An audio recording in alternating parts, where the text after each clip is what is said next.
대전, 세종, 충남 현안과 이슈를 진단하는 5시엔 대세남. 안녕하십니까. 5시엔 대세남 봉영원입니다. 한 해를 마무리하는 시점이면 1년을 돌아보는 결산의 시간을 갖습니다. 각 지자체는 10대 뉴스를 선정하고 언론사 또한 정치, 경제, 환경 등 주요 현안별 이슈를 정리하며 한 해를 돌아봅니다. 대전시도 대전시정 10대 뉴스를 발표했습니다. 지난 12월 5일부터 열흘간 온라인 시민투표를 진행했는데요. 총 18,923명이 참여해 대전 10대 뉴스를 선정했습니다. 어떤 뉴스들이 순위에 올랐는지 잠시 소개해드리면 총 5,063표를 얻은 8.9%의 득표율로 1위를 차지한 시정은 대전시의 출산율 증가입니다. 전국 17개 시도 중 유일하게 상승한 점이 높게 평가받은 것으로 보입니다. 2위는 대전 영시축제, 3위 도시철도 2호선 수소 트램 확정에 이어 국가산업단지 선정, 우주산업클러스터 조성 본격화, 충청권 광역철도 1단계 착공, 베이스볼 드림파크 착공 등이 뒤를 이었습니다. 대전시는 이 결과를 발표하며 시민들의 손으로 직접 대전시정의 최고의 성과를 선정했다는 점에서 의미가 크다며 10대 뉴스 평가의 의미를 강조했는데요. 네, 대전 시민들의 직접 투표에 참여한 그 결과, 네, 맞습니다. 그런데 시민들에게 다른 선택지는 없었습니다. 대전시가 자체 선정해 놓은 21건의 시정을 나열해 놓고 딱 그 안에서 순위를 고르라는 일종의 답은 정해져 있고 시민들은 순위만 정하는 투표였습니다. 성과라고 평가하지만 이런 점은 보완됐으면 좋겠다라는 시민 의견이라든지 좋았다면 어떤 부분이 좋았다라는 구체적인 평가도 할 수 있겠고 혹은 시책을 이용하는 시민의 입장에서 새로운 아이디어를 제시할 수도 있었을 텐데 그런 기회는 시민들에게 주어지지 않았습니다. 2013년 대전 시민들의 기억에 남는 대전시정이 대전시가 제시한 21건의 성과만은 아닐 것입니다. 올 초 대전시는 피켓이나 현수막을 소지한 사람이 시청 청사 출입을 제한하는 훈령을 제정해 표현의 자유 침해, 불통행정 논란을 일으켰습니다. 또한 주민들이 직접 참여해 예산을 기획하고 집행하는 주민참여 예산제 규모를 축소하고 위원 구성에서도 일방적인 결정으로 갈등을 일으키기도 했습니다. 우주항공청에 연구개발 기능을 부여할지 논란이 있는 상황에서는 대전에 있는 항공우주연구원과 천문연구원의 기능이 위축될 수 있다는 우려에도 대전시는 안일하게 대응해 시민들에게 실망감을 안기기도 했습니다. 지난해 위탁기관 선정 과정에서 전문성 부족 등으로 인사 잡음이 일었던 대전시 인권센터와 사회적 자본 지원센터, 올해 내내 운영상의 문제점들이 지적이 됐는데요. 결국 대전시가 두 곳 모두 문을 닫기로 결정했습니다. 시민들의 우려에도 강행한 대전시의 민간 위탁기관 선정이 결국 폐쇄 조치로까지 이어지면서 직원들은 갑자기 일자리를 잃었고 시민들은 필요하지 않은 사회적 갈등을 겪어야만 했습니다. 많은 일들이 있었습니다. 물론 성과도 있었고 반드시 짚어봐야 할 반복해서는 안 될 행정 조치도 있었습니다. 그러니 내년에는 대전시의 성과도 물론 칭찬하고 아쉬운 시정, 중단했으면 하는 시책과 반대로 부활시켰으면 하는 시책 등을 함께 들어보는 건 어떻겠습니까? 열린 시정을 기대합니다. 12월 22일 금요일 5시엔 대세남 시작합니다.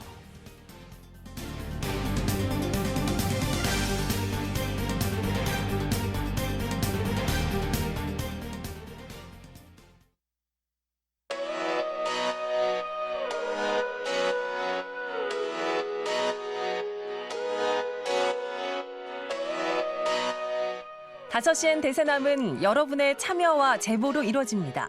단문 50원, 장문 100원의 유료 문자 샵 2309번, KBS 대세남 유튜브 채널과 페이스북, 카카오톡 채널 5시엔 대세남으로 참여와 제보하실 수 있습니다. 선정되신 분께는 모바일 상품권 보내드립니다. 여러분의 뜨거운 관심과 제보 기다리겠습니다. 오늘 방송은 사전 제작된 녹음 방송입니다. 방송 시점에는 관련 내용과 상황이 달라질 수 있다는 점 청취자 여러분께 양해 말씀드립니다. 자, 키워드로 보는 뉴스 브리핑 먼저 만납니다. IMTV 정진호 PD 함께하겠습니다. 정 PD 어서 오십시오. 네, 안녕하십니까. 정진호입니다. 자, 오늘 첫 번째 키워드부터 알아볼까요? 네, 첫 번째 키워드는 자신이 만든 과오 유권자의 판단에 맡길 수밖에입니다. 이제 정말 선거의 시간이 됐죠. 네, 뭐 속속 이렇게 예비 후보 등록들 많이 하고 있죠. 지난 12월 12일에 이제 내년 총선에 출마 희망을 하는 그런 사람들 대상으로 예비 후보 등록이 시작이 됐는데요. 12월 18일 오전 7시 기준으로는요. 대전의 7개 선거구에서 모두 27명이 이제 예비 후보 등록을 마쳤습니다. 대전 동구에서 3명이 등록을 했고요. 중구 1명, 서구 갑 8명, 서구 을 6명, 유성 갑 6명, 유성을 2명, 그리고 대덕구에서 1명이 예비 후보 등록을 마친 상태입니다. 예.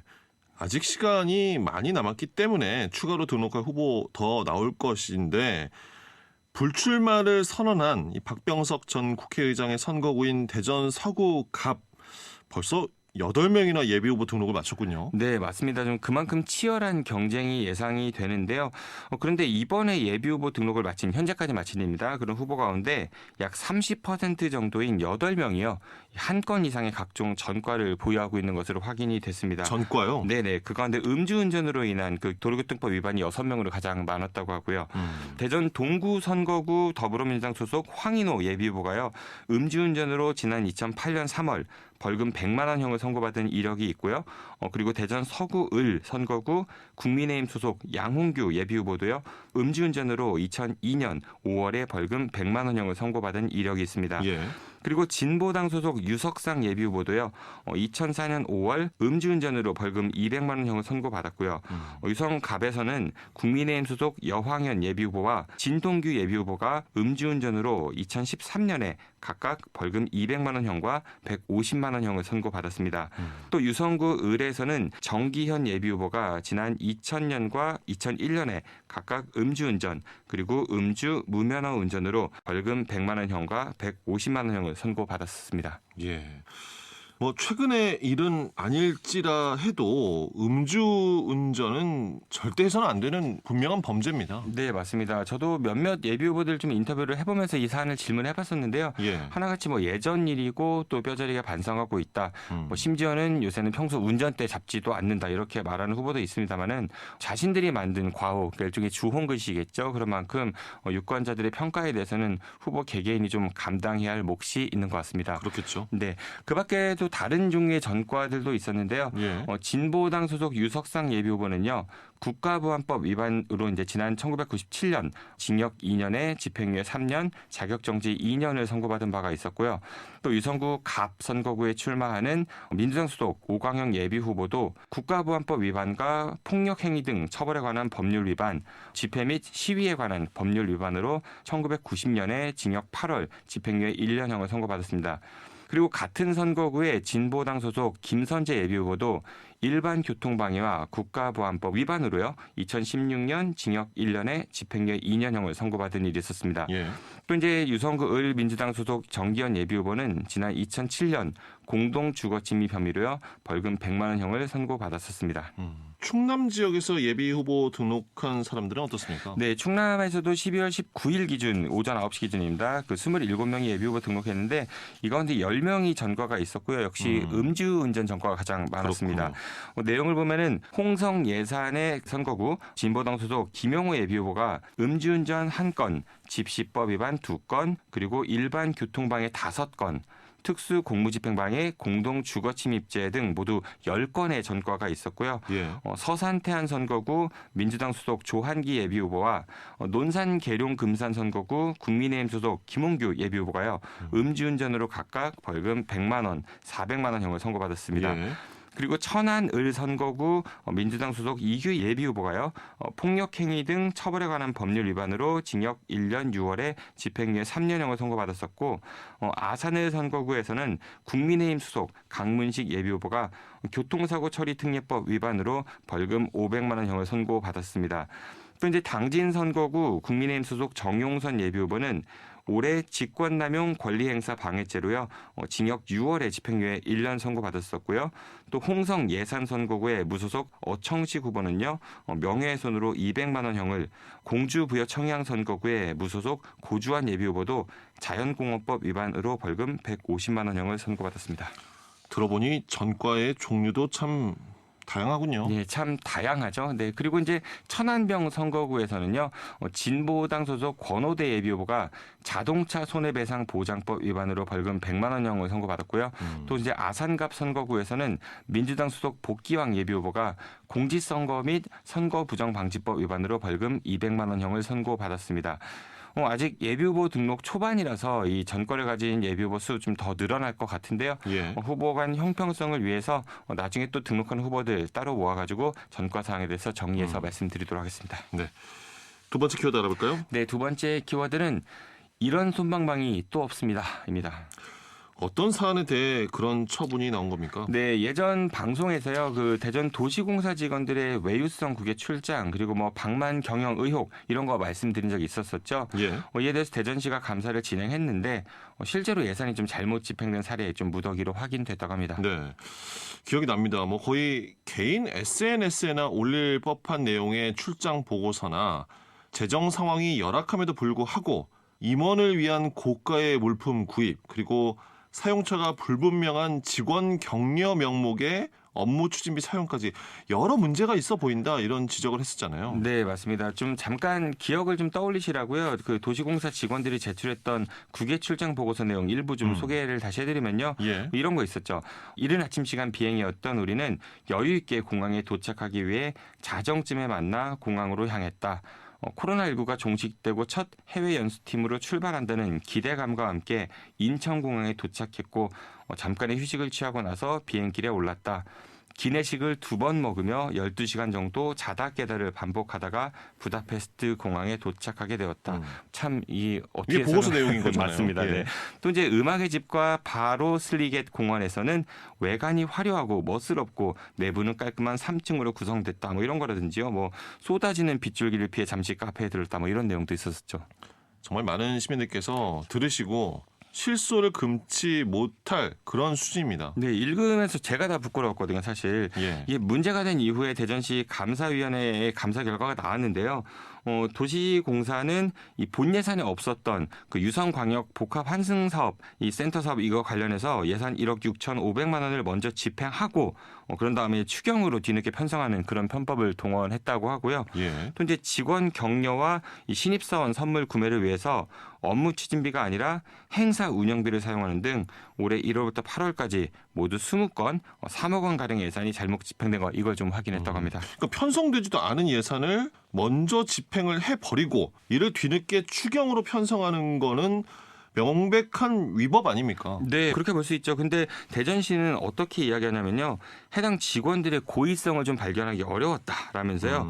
대전도시공사 담당 직원 10명에 대해서 주의 처분만 내려라 이렇게 좀 대전시 도시공사에 요구했다고 합니다. 위법 사항이 발견됐음에도 고의성을 발견하기 어렵다라면서 겨우 주의 처분만 내려졌다라는 거네요. 이 정말 솜방망이도 이런 솜방망이가 없을 것 같은데요. 여기에다가 앞서 말씀드린 뭐 부실 국외 출장이나 고가 물품 구입 이런 거에 대한 명확한 지적도 좀 빠져 있고요. 아예 빠졌습니까? 그래서 이제 그 공직 기강이 시민의 눈높이에 맞게 설 수 있을까 이런 생각이 듭니다. 대전시 이번 감사가 그저 보여주기식 아닌가 이런 지적을 좀 피하기는 어려울 것 같습니다. 네. 키워드로 보는 뉴스 브리핑 여기까지 듣겠습니다. IMTV 정진호 PD였습니다. 수고하셨습니다. 고맙습니다.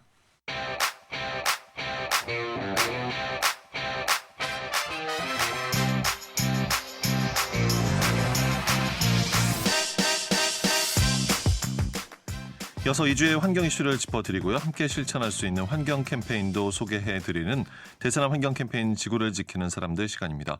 자, 사회적 협동조합 혁신청의 김영진 이사장 함께 하겠습니다. 어서 오십시오. 네, 안녕하세요. 자, 이사장님 오늘은 어떤 환경 이슈에 대해 이야기 나눠볼까요? 네, 내년 4월 30일부터 택배에 대한 이제 과대포장 규제가 시작이 됩니다. 예. 그래서 아마 이제 많은 청취자분들이 생활 쓰레기, 그러니까 생활 폐기물 배출하시는 것 중에 대부분이 아마 택배로 인한 쓰레기들이 그렇습니다. 많을 것 같은데요. 오늘 관련해서 해당 규제 내용들이 어떤 내용들이고 또 과대포장 이슈를 해결하기 위해 좀 어떤 고민들이 필요한지 얘기 나눠보면 될 것 같습니다.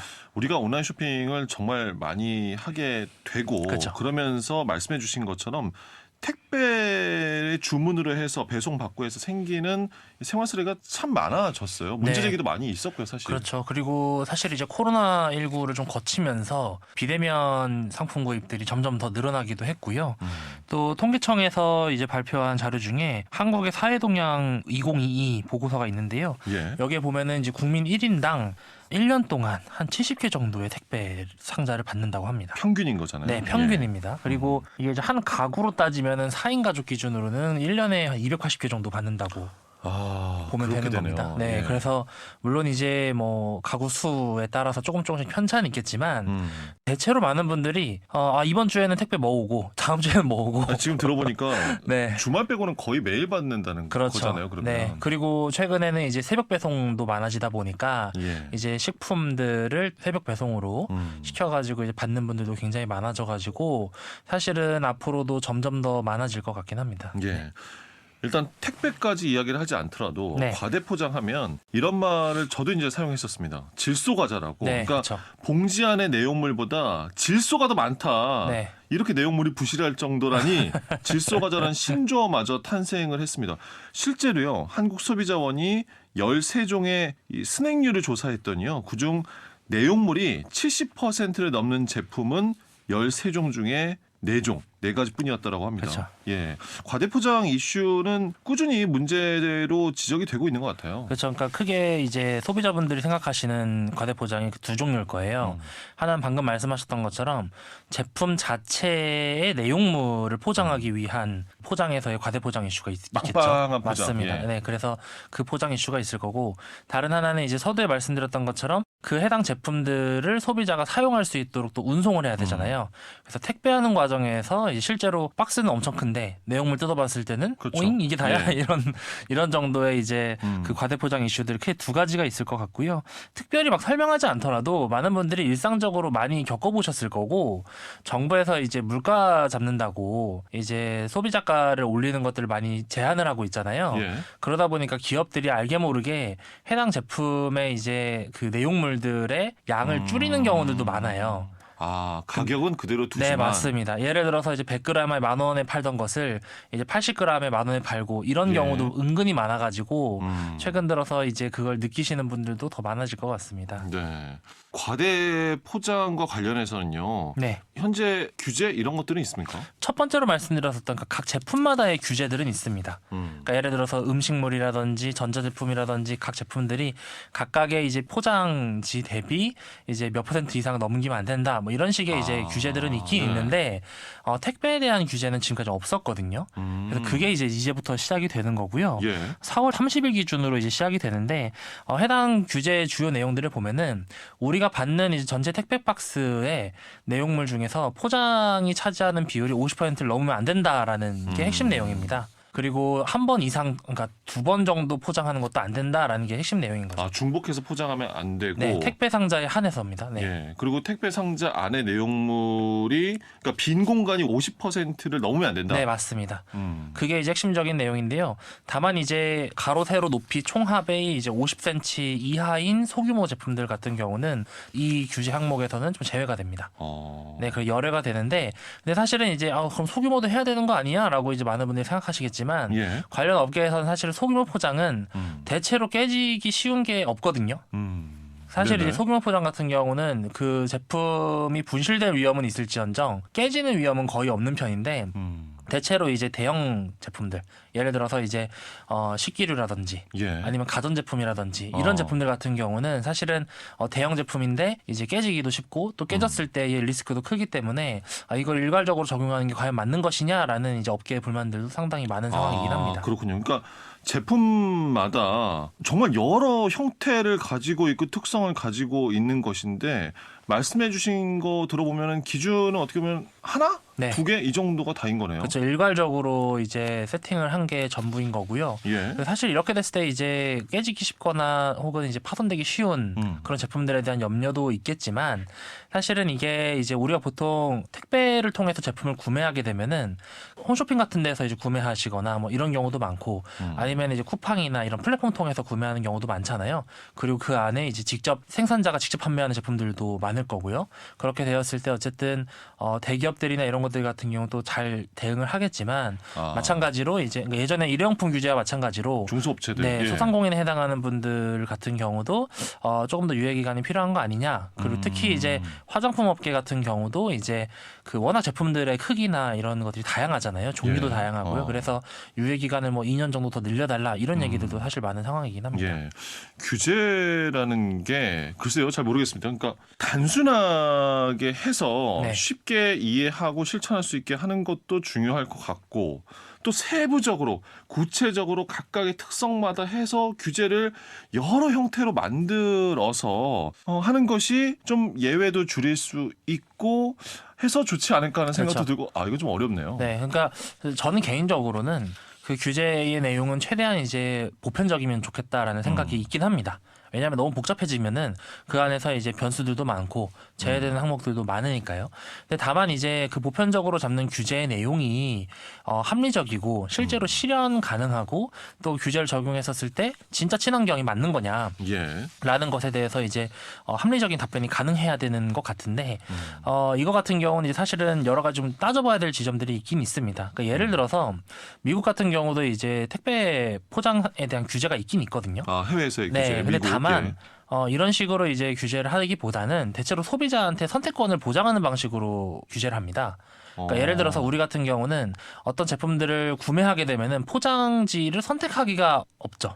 그런 선택은 없죠, 네. 보통은요. 근데 예를 들어서 알아서 이제 오는 거죠. 맞습니다. 예. 근데 예를 들어서 미국 같은 경우는 물론 주마다 조금 편차가 있긴 하지만 그 소비자가 제품의 알맹이만 받고 싶다.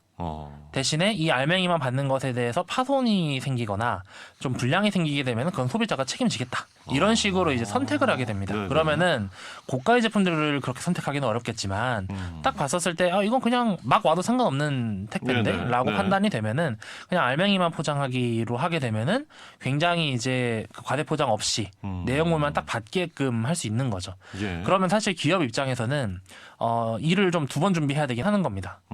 네. 그렇죠. 배송 방식이 이제 여러 개가 돼야 되니까요. 그렇죠. 예. 근데 사실은 그렇게 되면은 이제 기업 입장에서는 조금 불편한 일이 생길 수는 있겠지만 어쨌든 소비자들의 직접 판단하게 되다 보니까 분쟁에 대한 그런 염려들도 좀 적게 되는 부분들이 있고요. 예. 또 그리고 아까 이제 말씀드렸던 알맹이만 받게 된다는 게 택배 상자만 없이 받는다 이런 개념도 물론 있겠지만 그 해당 제품을 원래 포장하고 있었던 제품들도 최대한 안 받겠다.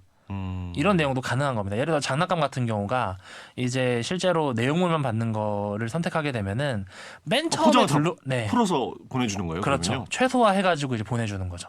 그러면 아이들 장난감 같은 경우는 처음에 이제 장난감을 둘러싸고 있는 포장이 엄청 많잖아요. 과하죠. 네. 예. 그래서 그런 것까지 이제 없이 받을 수가 있는 거예요. 사실 요즘에는 뭐 조립하는 설명서 이런 네. 것들도 QR코드로 찍으면 맞습니다. 다 사실 볼 수 있거든요. 포장 그렇죠. 없어도 되거든요. 네. 그래서 그런 차원에서 이제 소비자의 선택권을 좀 다양하게 보장하는 차원인데 그런 측면에서의 아이디어들도 사실 고민해봤으면 좋았겠다. 그러니까 어떤 규제가 정확하게 어떤 효과를 내는지에 대해서는 전문가분들이 조금 더 분석해야 되겠지만 단순하게 이제 전체 포장 대비 몇 % 이상을 넘으면 안 된다. 이런 식의 내용들보다는 실제로 소비자들에게 선택권도 보장하고 또 선택권을 보장하는 과정에서 기존에 우리가 생각하지 못했었던 더 많은 이제 친환경적 방법들을 고려해 볼 수도 있는 그런 규제들이 사실 있지 않았을까 이런 생각도 하게 되는 것 같습니다. 예. 그런데 생각이 드는 것이 플라스틱 규제 같은 경우에도 제도 시행 앞두고 갑작스럽게 뭐 사실상 계도 기간을 뭐 무제한 늘려 네. 버렸고요. 어떤 것들은 지자체 자율에 맡긴다 이런 형태로 축소가 되거나 사실상 이제 폐지가 되는 네. 모습이었습니다.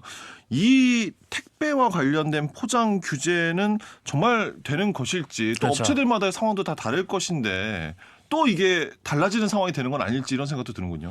제 생각엔 유효할 것 같습니다. 아, 실제로 이제 내년 4월이 이제 또 총선이 있는 달이잖아요. 그래서 제 개인적인 생각으로는 소상공인들의 부담들을 완화하겠다. 라는 이런 이유로 또 유예하지 않을까라는 게 기본적인 생각인데 지난번에도 제가 잠깐 말씀드린 것 같긴 하지만 이런 규제는 사실 예측 가능해야 되거든요.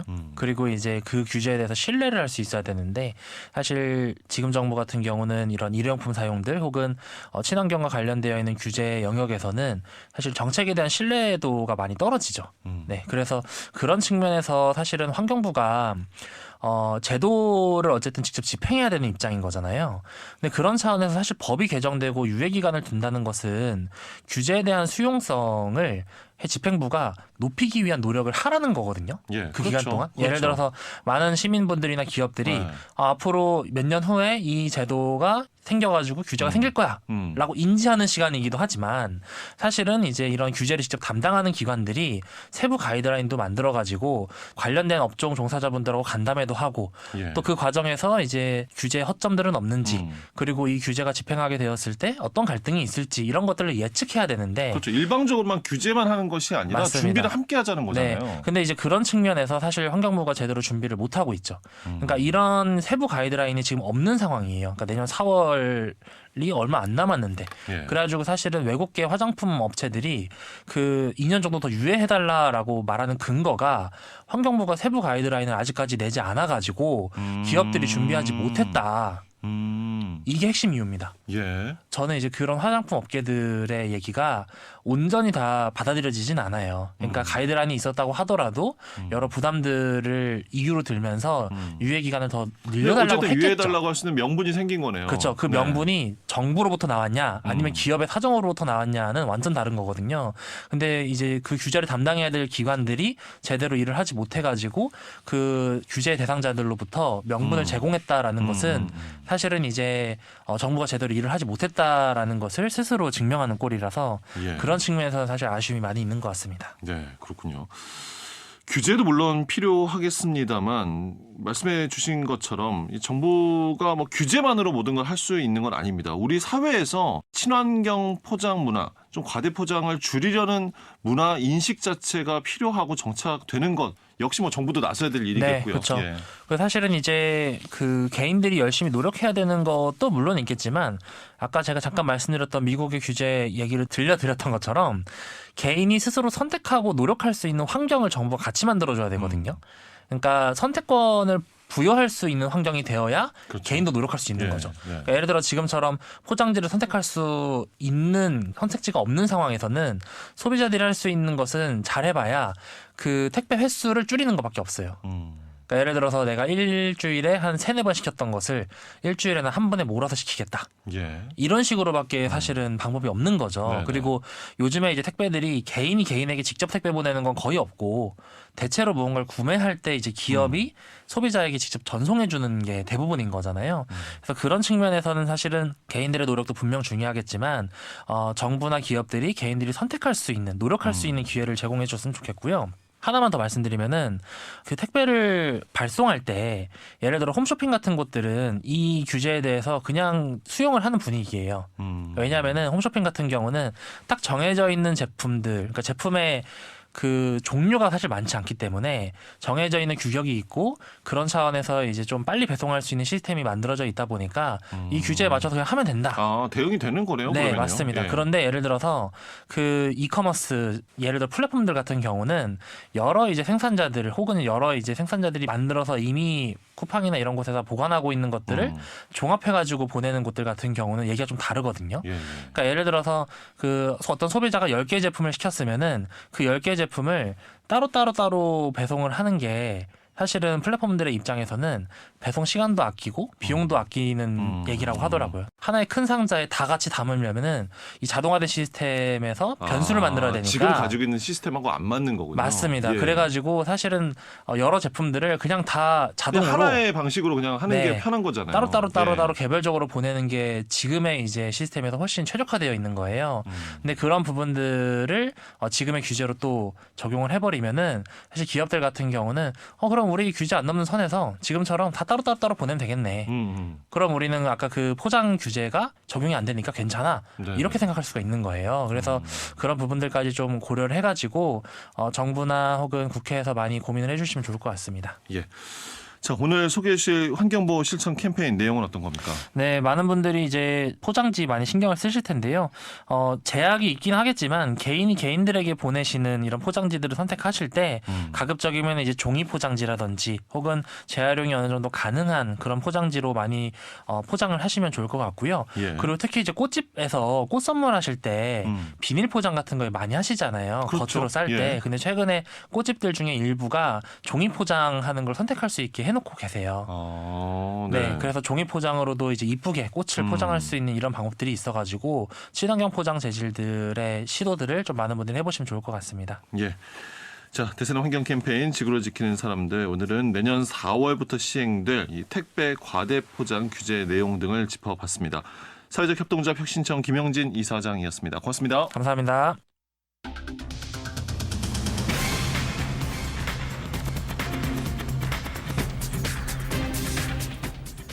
다섯 시엔 지역의 이슈와 현안을 진단합니다. 5시엔 대전, 세종, 충남 지역민의 목소리를 듣습니다. 5시엔 시사라디오, 5시엔 대세남이 있습니다.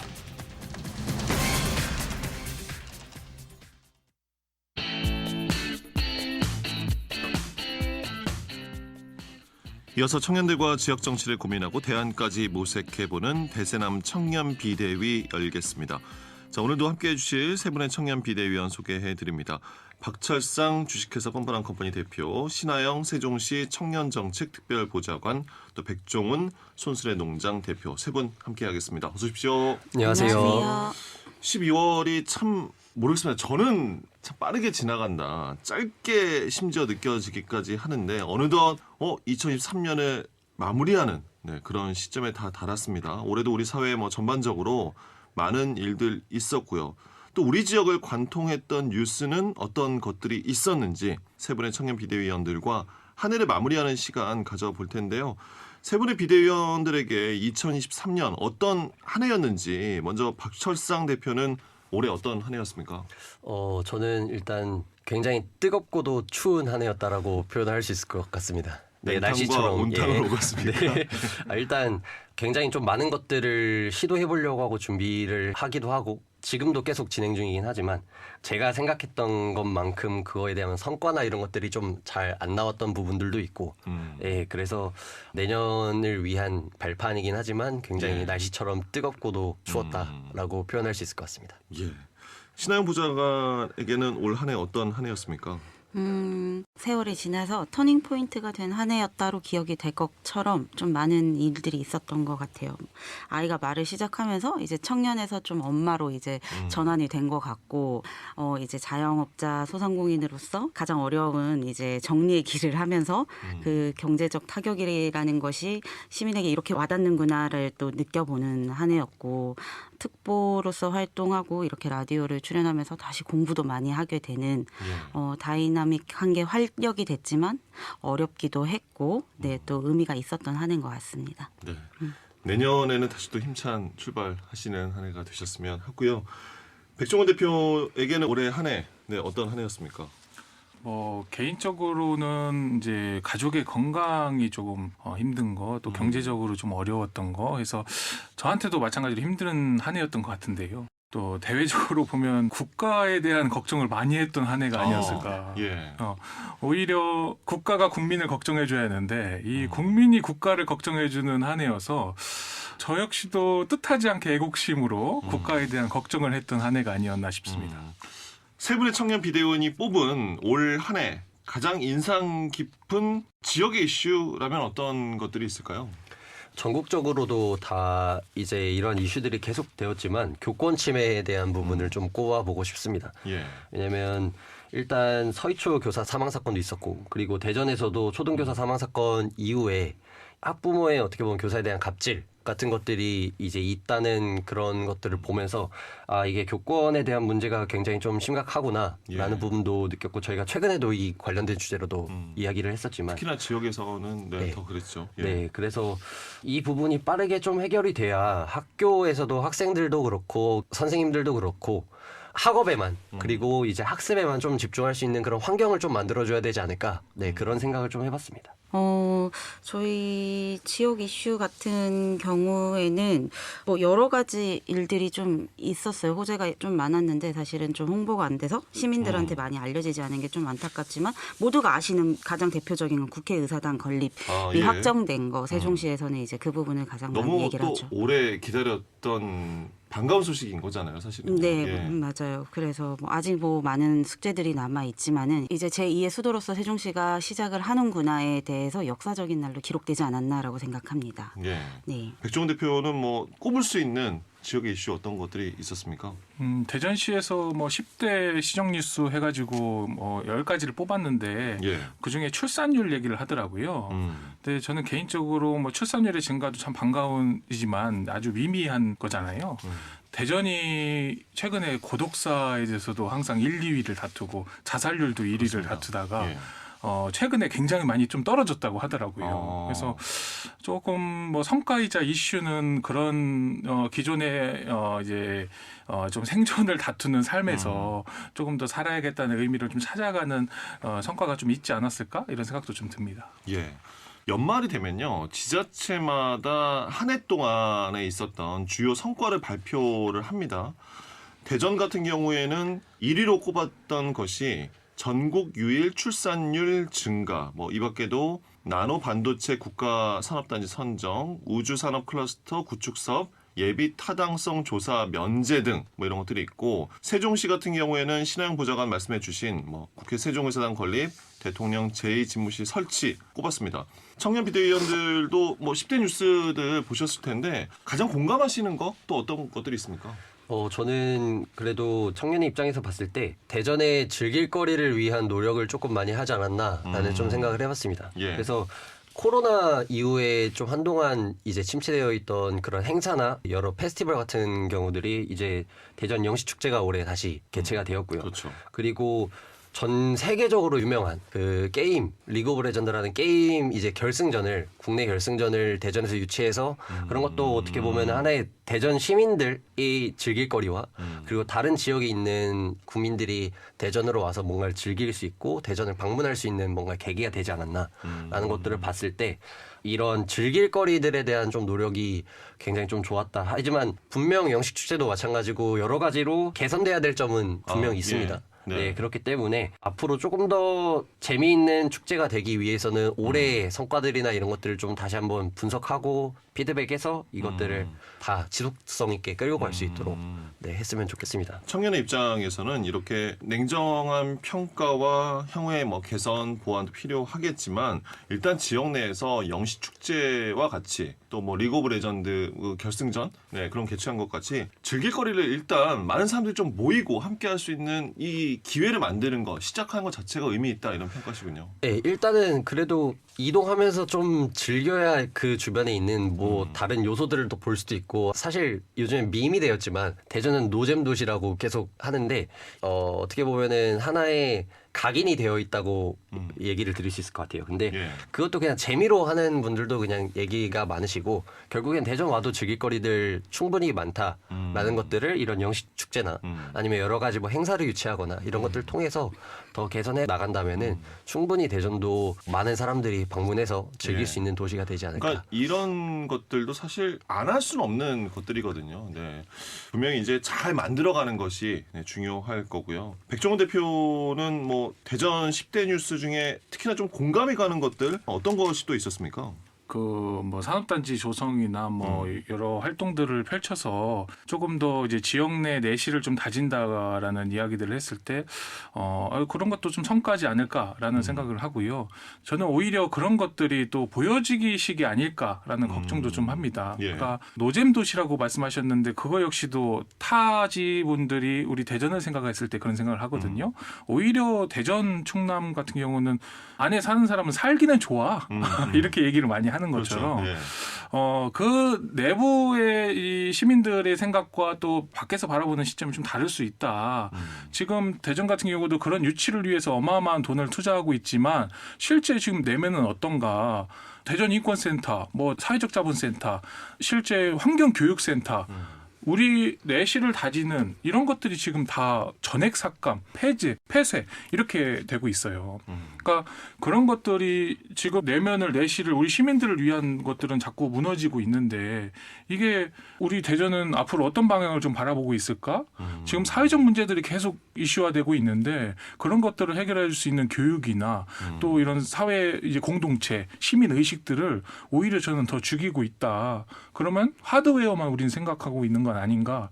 이 시정 뉴스를 보면서 그런 좀 반감이 좀 들긴 했습니다. 예. 그러니까 겉을 보기 좋게 번지르르하게 그러니까 보여주기식 뭐 시정이나 지방 행정보다는 내실을 좀 이렇게 잘 다지는 그렇죠. 이게 시민들 사이에서 갈등이나 상처 이런 것들이 없게끔 하는 그런 노력도 분명히 이제 필요하다. 네, 이런 말씀이시고요.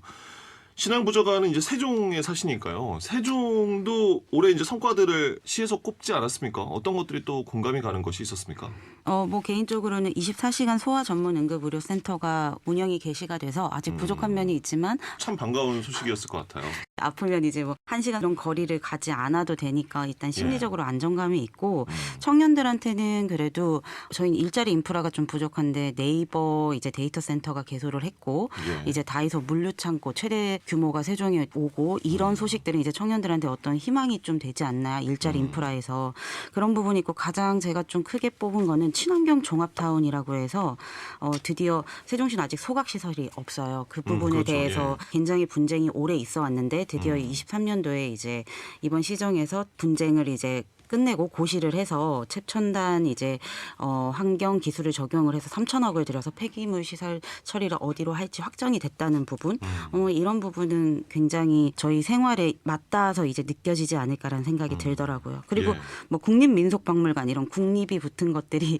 이제 세종으로 옮겨와 주면서 네 이제 이제 하나씩 채워가고 있다. 네 지역의 위상이 반갑다. 좀 자리를 잡아가고 있다 이런 생각이 들었어요. 아쉬운 부분이 있다면은 어떤 것이 있습니까? 지금 말씀드린 것처럼 안타깝게도 세종은 아직 확장은 해져가고 있지만은 아직은 완성이 아니라 이제 확정, 예정인 거잖아요. 그러다 보니 세수 확보에 어려움이 많이 겪고 있다 보니까 이번 시정에서 정말 매진했던 버스 전면 무료화와 도시정원 박람회 개최에 어려움을 겪고 이응 패스로 전환을 하거나 이제 박람회가 1년 연기됨으로써 소상공인들이나 시민들에게 실질적으로 좀 도움이 될 수 있는 부분이 지역 경제 사정에 의해서 외려 이렇게 딜레이되는 부분들이 가장 많이 아쉽죠. 네, 그리고 개인적으로 세종시가 대전에 비해서도 홍보가 가장 아쉬운 것 같아요. 홍보가 아쉽다. 네. 예. 일단은 또 시민들의 편익을 빠르게 좀 향상시킬 수 있는 그런 것들이 예산 때문에 추진 못된 것에 대한 좀 아쉬움 또 얘기해 주셨고요. 박철상 대표는 2023년 대전 시정에서 좀 아쉬운 부분이라면 어떤 것 있었습니까? 지금 저희가 시정 10대 뉴스에서 보면은 다 뭐 착공, 본격화 이런 내용들에 대해서 다 꼽아주셨습니다. 선정, 네. 본격화, 착공 이런 것들이죠. 이런 것들인데 아직까지는 뭔가 제대로 진행되고 있다는 느낌을 많이 받지는 못합니다. 예, 그래서 이것도 사실 뭐 보문산 개발에 관련된 내용도 있는데 이 부분들도 이장우 시장님께서 이제 공약으로 내거시는 부분들이고 그 다음에 베이스볼 드림파크 하나이글스 그 구장 같은 경우도 이전에 굉장히 오래전부터 착공에 대한 부분들도 있었고 뭐 트램도 마찬가지고요. 어쨌든 여러 가지에 대한 이해관계나 아니면은 뭐 타당성이나 이런 것들을 분석한 이후에 진행이 돼야 되는 거는 맞지만 이게 계속해서 조금 늘어지는 감이 없지 않나라는 또 이번 시정 내에서 끝나는 게 아니라 또 다음까지도 넘어가게 되면은 또 거기에서 문제가 생길 수도 있는 부분이 분명 발생할 수도 있으니까 그래서 조금 공약으로 임기 내에 이것이 가시적인 그러니까 결과물이 안 나올 것 같은 그런 걱정도 분명히 이제 생길 수밖에 없어요. 그런 뭐 우려가 없으니까요. 있어요. 눈앞에는요. 네. 그래서 눈앞에 보이는 것들이 좀 빠르게 완성이 되어 가거나 아니면 진짜 시작되는 모습이 확실하게 보여야지 시민들도 거기에 대한 기대감이 더 높아질 수 있을 것 같은데 본격화 이런 단어들로 인해서 기대감만 조성하는 거는 좀 아쉽지 않나라는 생각입니다. 예. 농업인의 입장에서 먹거리에 대한 얘기가 하나도 없다. 대전시 같은 경우는 그러네요. 10대 뉴스 보면요. 로컬 푸드에 대한 산업도 남들보다 좀 더 빨랐고요. 음. 또 도시농업도 조례법을 가장 먼저 만들었고요. 그러니까 농업에 대한 이제 도전이나 이런 것들은 먼저 해왔지만 그 뒤가 항상 흐지부지하거든요. 예. 전 정권의 사업이다라고 해서 없어지는 경우나 또 실제 지금 오히려 풍요로움 속에 먹거리 빈곤층이라든지 이런 자급률은 계속 떨어지고 있거든요. 우리 먹는 것은 생산뿐만 아니라 먹는 것은 모두의 문제이기 때문에 그런 쪽에 조금 더 관심을 가져줬으면 하는 바람이 소외감 있습니다. 혹시 느끼셨습니까? 굉장히 느끼고 있습니다. 알겠습니다. 자, 그럼 내년에는 이런 뉴스들이 많이 나왔으면 좋겠다 하는 청년 비대위원들의 바람도 들어보겠습니다. 내년 특히나 새해에는 총선이 있는 한 해이기도 하니까요. 새해에는 어떤 바람들 갖고 계신지 백종원 대표는 어떤 바람 갖고 있습니까? 가장 좋은 뉴스는 살만하다. 조금 아이를 키우기 좋다. 또 아이를 낳고 싶다. 이렇게 좀 살만한 세상이 왔으면 하는 마음이 조금 있고요. 그 너머로서 지금 많은 개혁에 대한 얘기가 나오잖아요. 그러니까 개인적으로는 뭐 여러 개혁이 있지만 교육 개혁이 좀 됐으면 좋겠다는 생각이 좀 듭니다. 농업에 대한 얘기도 담으면 당연히 좋겠지만 지금 사회적 문제들을 봤을 때 기후 위기, 또 교권과 또 이제 학생의 인권, 또 우리가 주제로 다뤘던 역사적인 이런 사실들 이런 것들이 지금 교육에 대해서 다 빠져 있다는 거죠. 그래서 그런 교육이 무너지고 있음을 느끼고 또 이런 것들이 의무적이지 않고 선택적인 경우가 너무 많아서 교육 개편이 좀 필요하다. 그래서 앞으로는 여야가 모두가 조금 우선적으로 좀 교육에 대한 개편을 안을 좀 두고 또 총선을 준비하시는 이런 이제 정치 예비 후보들이 이런 공약을 좀 내세워서 조금 시민들이 좀 관심도 갖고 정치적인 참여를 좀 유도할 수 있는 그런 소식들이 많아졌으면 좋겠습니다. 예. 내 아이 입시교육 하느라 바쁜 부모님들 싫어하시겠는데요. 지금 초등학교 대상으로 예. 의대반이 만들어졌더라고요. 네. 그래서 정말 그렇더라고요. 예.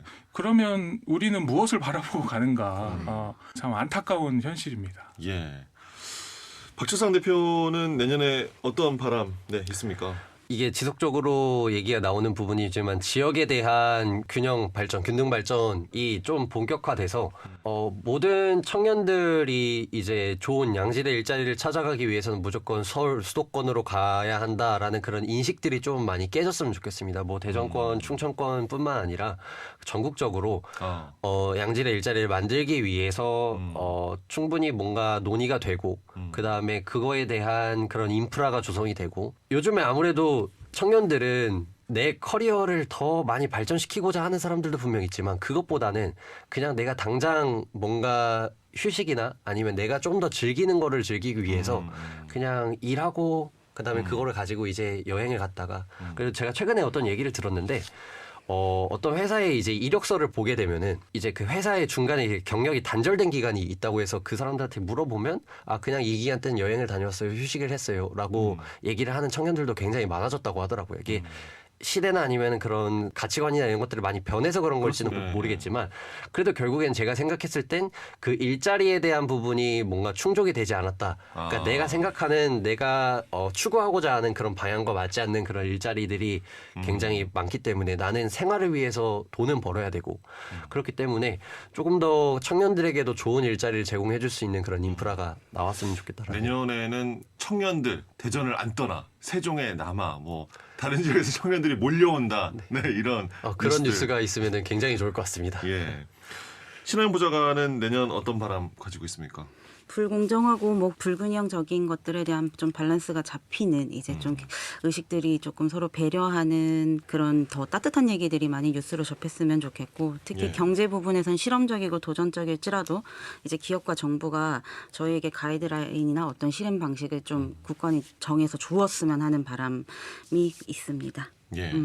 뭐 우리 사회나 뭐 정치권에 대한 또 내년에 이런 일들이 내 주변에서 있었으면 좋겠다라는 말씀 이제 세 분 청년 비대위원 해주셨는데 개인적인 바람들도 있으실 거 아니에요. 내년에 이런 거 좀 됐으면 좋겠다, 이루어졌으면 좋겠다, 뭐 꿈꾸는 것들, 뭐 계획들이 있으실 것 같은데 박철상 대표 약간 웃으시는데 어떤 거 있습니까? 여러 가지 뭐 시도해보고 있고 그런 것들이 있는데 그런 것들이 다 좋은 성과를 이뤄서 그것들이 다 발판이 되고 예. 하나의 이제 그 자원이 돼서 그것들을 활용해가지고 이제 조금 더 제가 잘 됐으면 하는 박철상 대표가 바라겠습니다. 정말 몇 단계 더 성장하는 네. 네, 그런 2024년 됐으면 좋겠고요. 백종원 대표는 바람이나 계획 어떤 것이 있습니까?